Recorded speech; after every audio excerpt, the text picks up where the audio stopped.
আমার স্বামী খুব রাগী, একটুতে রেগে যায়, মুখে যা আসে বলে ফেলে।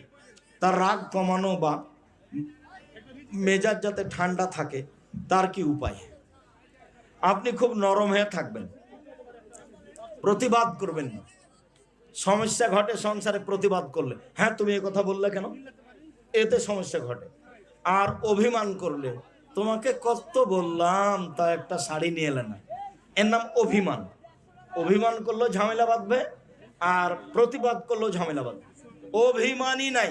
আমি চাঁপাইনবাবগঞ্জের গ্রামের মহিলা, লবণ ভাতে খুশি, যাহাই দিবেন তাহাই নিয়ে থাকিব।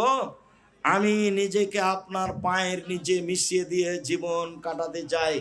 আমার পক্ষ থেকে কোনো প্রকার আপত্তি থাকিবে না। কাপড় মোটাও হলেও কিছু বলিব না, কাপড় চিকন হলেও কিছু বলিব না। তখন সংসার সুন্দর হবে। আর মাঝে যদি এটা সেটা চাই, তাহলে বুঝতে হবে ও বউ হস্তিনী, এ বউ ভালো নয়। আপনি প্রতিবাদ করিয়েন না। আর আপনার স্বামীকে নরম হওয়ার জন্য অনুরোধ জানাচ্ছি।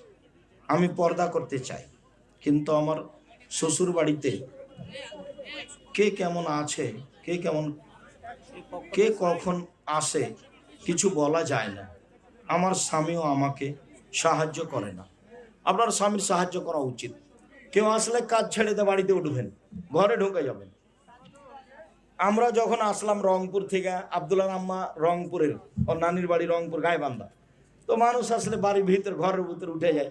তখন আমার চাচারা বলে, এটা কথা হলো, এটা কথা হলো, আমরা মুরব্বী মানুষ, আমরা বউ দেখবো না? এইভাবে চিল্লা চিল্লি করে 1-6 মাস পরে ঠান্ডা হয়ে গেছে, আর আসে না। তো তুমি বাড়িতে কেউ আসলে দ্রুত ঘরে উঠে যাবা, ধীরে ধীরে দেখবা এটা ঠিক হয়ে গেছে।